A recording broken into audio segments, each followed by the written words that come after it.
the angel of St. Mary's. Clara Owens lived for the hospital halls. She wasn't just a nurse. She was a lifeline. Patients remembered her laugh, her gentle touch, the way she stayed past her shift to sit with the old man who feared dying alone. Mothers trusted her with their newborns. Doctors leaned on her steady hands when surgeries dragged past midnight. But her kindness lit fires in the wrong heart.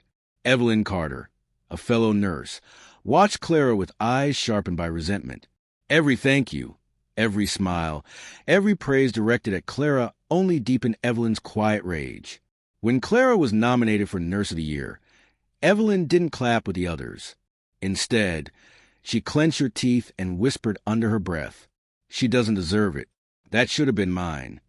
The night everything changed. It was a stormy November night. The ER was chaos.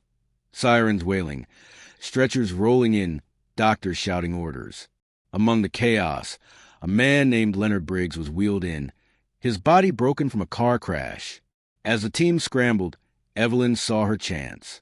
With hands that didn't tremble, she swapped one vial in Clara's medication cart. The saline solution was gone.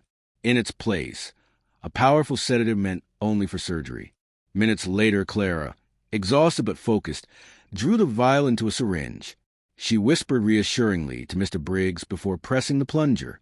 Within seconds, his vitals nosedived. The heart monitor screamed. Doctors rushed. Compressions began. Clara froze, horror written across her face. "What happened?" I gave him saline. "I checked it," she cried, her voice shaking. Mr. Briggs survived, barely. But the hospital needed someone to blame. Guilty until proven innocent. The next morning, Clara sat in a boardroom that felt colder than the morgue. A panel of administrators stared at her with accusing eyes. "The drug was signed out under your name. The footage shows only you at the cart. What do you have to say for yourself, Nurse Owens?" Her hands shook in her lap. I would never. Please, you have to believe me." But no one did. She was suspended immediately. By that evening, whispers followed her through the hospital corridors. Former patients avoided her gaze. Colleagues she once called friends turned their backs. Overnight, Clara Owens, the angel in white, had become Clara, the nurse who nearly killed a man. And in the shadows, Evelyn smiled. Alone in the dark, Clara sat on the floor of her apartment that night, her uniform crumpled in her arms. She rocked back and forth like a child, whispering to herself, I didn't do it. God, why won't anyone believe me?" Her younger brother Daniel sat beside her. He took her trembling hands and said, "Clara, if you didn't do this, then someone wanted it to look like you did, and I'm going to find out who." For the first time in days, she looked up, tears streaking her cheeks. "What if it's too late, Daniel? What if my life is already over?"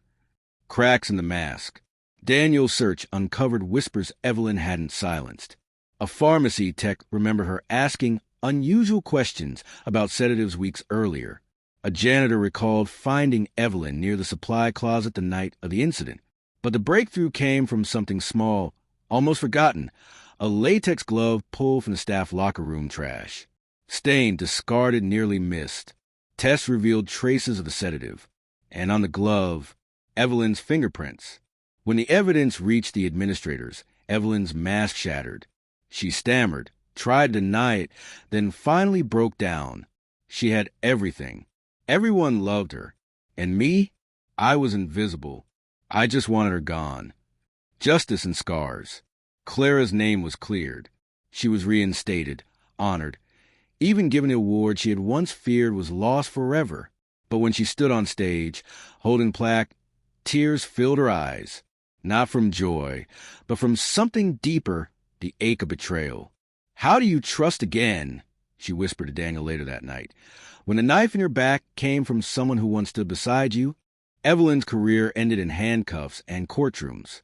Clara returned to nursing, but the innocence of her calling was gone.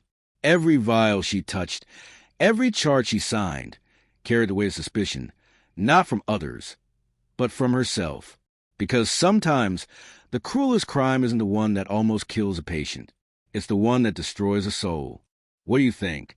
Was Clara's biggest wound the crime itself, or the betrayal of trust from someone she once called a colleague? Share your thoughts below. And have you ever trusted someone at work, only to find out they were working against you? Share your thoughts in the comments below. And don't forget to like, comment, and subscribe for more true crime stories that uncover the darkest sides of human nature. Bye for now.